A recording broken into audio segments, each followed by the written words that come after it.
which made what happened one of the real miracles in Windham athletic history. The 1953 Bombers of Leo Cott won the Portage County League Championship. Windham was basketball crazy by now.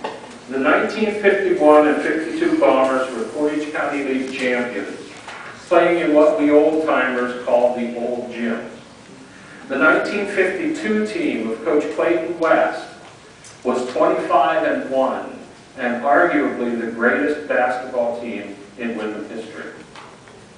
So no one much cared about a football team coming off a miserable season with no home games even scheduled. Windham looked so bad in the Grotto preview game that the Record Courier actually used the word inept to describe their performance. So Leo huddled with Dick Schloop, the newly appointed basketball coach and the assistant football coach, and remade the entire team in the space of a single week before their opener, which was a non-conference game against defending league champion Ravenna Township. He moved captain Norm Clark from end to tackle, Rich Bisbing from center to end, All-Counties tackle Stan Gill became the fullback, Ron DeCavich, Kurt Wyrick, Lee Clark, Bert Spencer, and Ed Nutter were plugged into the line, and sophomore Lefty Bowers, who had to wear shoes at weigh-in to nudge the scales over 100 pounds, was installed at quarterback, sharing time with Bob Lehman.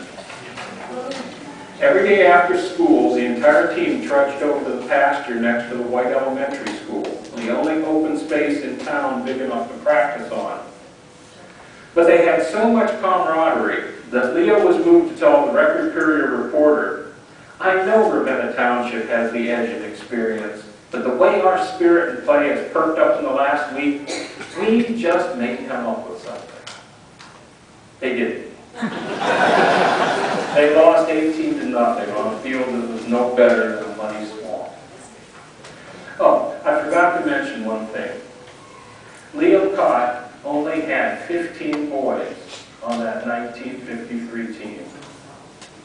But every one of them had the heart of a lion. And Leo knew that if he could only come up with the right combination, he could turn them into winners. So it was back to the drawing board. Several more boys showed up, healed from injuries. Bob Lehman was moved permanently to halfback. Bill Donley joined him there, and Stan Gill made another transition out to end, where he was joined by Carl Ball. The steady guard Ed Ryan, who had been injured the week before, was replaced by Fred Parson. Brothers Pete and Ron Rinaldi filled in the backfield position. Ron Ash, Ken Rarick, John Lutz, Bob Lemon, and Bob Lusher were available to alternate into the line.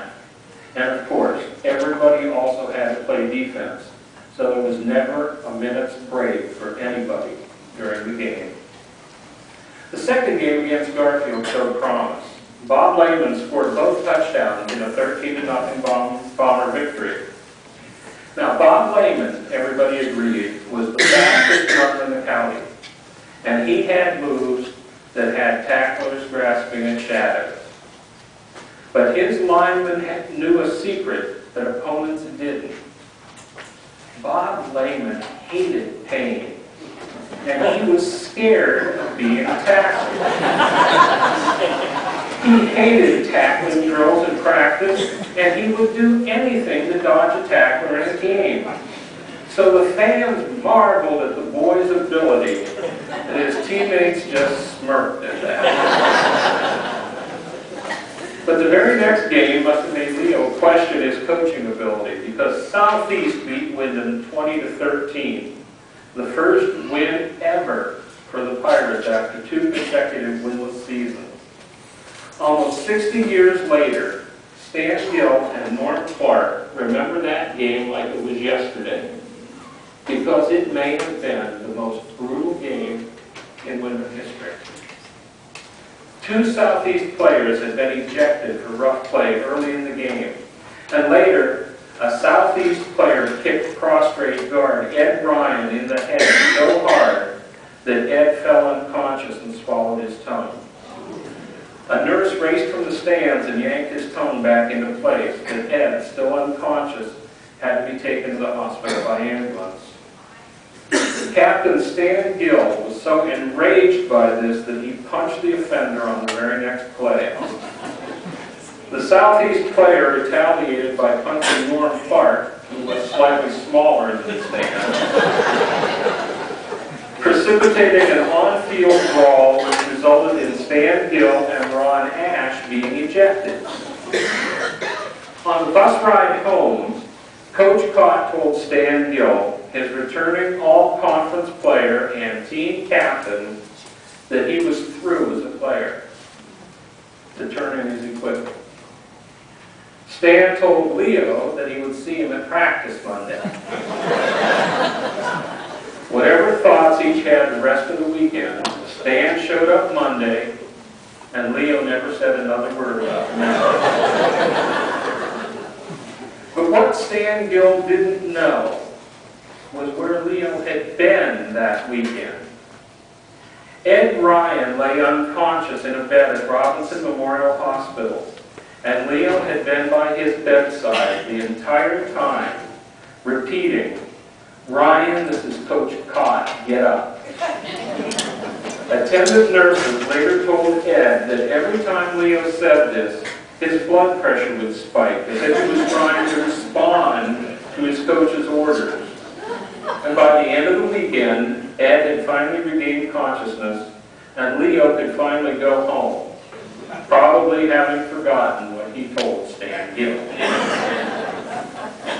Ed Ryan would never play football again. Despite his pleading, Leo would not allow him to suit up except for the team picture at the end of the season. When Ed, who was a very bright student, went off to Northeastern University in Boston, he tried out for the football team, but he was called into the athletic director's office and told that he couldn't play. The AD said Leo had called him and explained that the injury Ed had received at Southeast was such that any contact sport could result in permanent paralysis. Ed then realized that Leo had been trying to protect him without breaking a young athlete's heart. Leo had learned a lesson from the cruelty that Kent State coach Trevor Reese had shown him after his broken leg. And countless injured Bomber players, including me, would benefit from Leo's compassion, although we may not have realized it until many years later. And Ed Ryan, who still lives on the East Coast, later went on to serve 4 years in the Air Force and a long, successful career as a mediator. After that Southeast loss, the Windham Bombers had a new mantra. It was, "Win it for Ryan." Norm Clark and Stan Gill became the on-field cheerleaders for the tiny squad of boys who never had a home game and who played nearly every minute of every game. When the team was down, the captains would scream that they had more to give, to play smart and play hard, and they did. The wins began to pile up. Manway went down 32-6, with Bob Lehman scoring 3 touchdowns. The next 2 games were struggles, 15-6 over Randolph and a 12-7 win over undefeated Bristown. Bob Lehman scored in each game, as did Bill Donnelly. They were squeakers, they were wins.